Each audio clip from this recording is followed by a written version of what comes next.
It's interesting because when I read your book, I really thought here is scholarly evidence presenting women and ordination, or women as far as being leaders in the church. Correct. And it was interesting to see how there were early leaders of women in the church in the first century.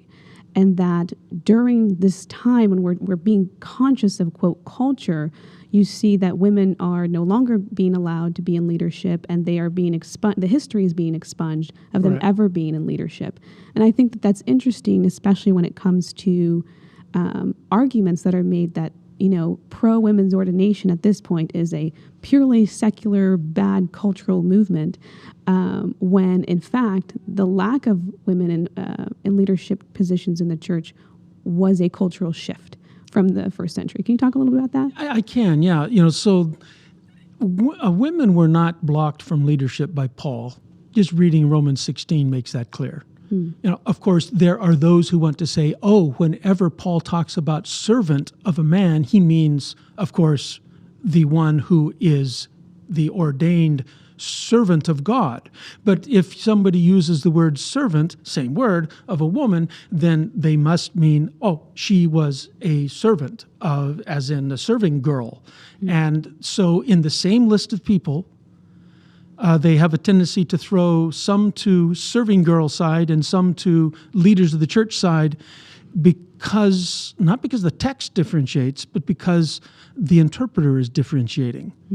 And we get that because in the second century, it becomes embarrassing for the church to have women in leadership.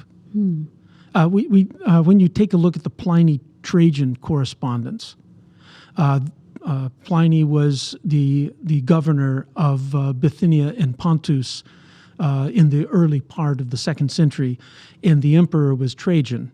And Pliny ends up being very far away from Rome. Clear out, his office is in Pontus, which is on the southern part of the eastern part of the Black Sea. About 3 months' walk from Rome. Wow. So if you're going to send messages back and forth, it's going to take a while to get there. Even on a speeding horse or going on the fastest ships, it's many weeks before you can get an answer. So you're way out there. If something goes wrong way out there on the end of the empire and he needs backup, it could be as long as 2 years before more soldiers arrive to help him. So the concept is, if anything starts to bubble up, quash it immediately while it's small. And then if you have time later, sort out what should have happened. But first, keep control. Second, be concerned with justice if you have time. So that's what Pliny did. He had these Christians that were accused of being Christians. And he says, okay, so what does it mean to be a Christian? He didn't know. So he discovered, first of all, and very blameworthily for a Roman situation, that they were having meetings. Meetings are not legal in Rome unless you are a registered group. So this unregistered group is having meetings. Now they're having their meetings before daylight. And oh my, that looks like a secret night meeting. And this is very disconcerting to this young ruler. And he's only got 2,000 fighting men to protect this whole eastern region. And he's very concerned that he needs to keep this thing under control.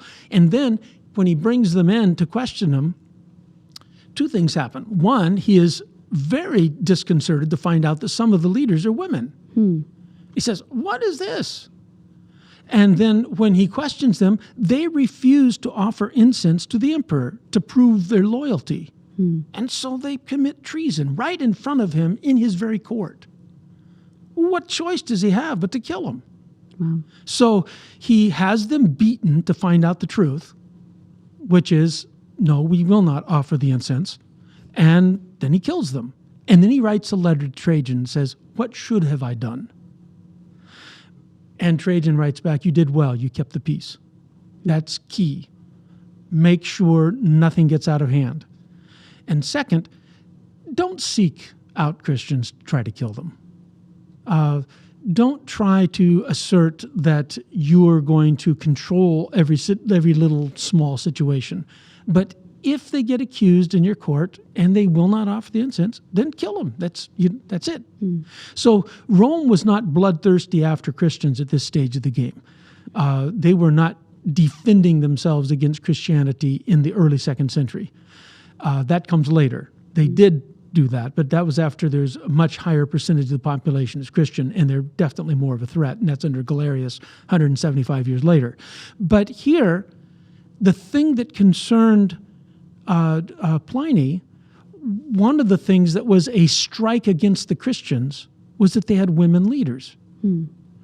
And the idea that this is outside the Roman norm was very disturbing.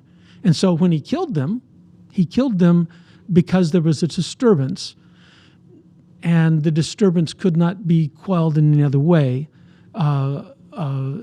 without actually having long drawn-out court cases and figuring out what Christianity was and the whole 9 yards of actually caring about people, which Rome did not. So you end up having the situation where this is a strike against Christianity. One of the barriers against acceptance in the Roman world was to have women leaders. This becomes another problem later with the Montanists. The Montanists have some women that are in leadership as being prophets. And ironically, Tertullian becomes a Montanist because he believes in the stringent lifestyle of the Montanist movement, and so he thinks it's the next great thing, and so he joins the Montanist movement. But he's constantly explaining the difference between a woman prophet and a woman leader, because he's very conscious that he can't have these things having too much, and so he downplays and pushes down the importance of the woman prophets in Montanism in order to not be crossing this barrier.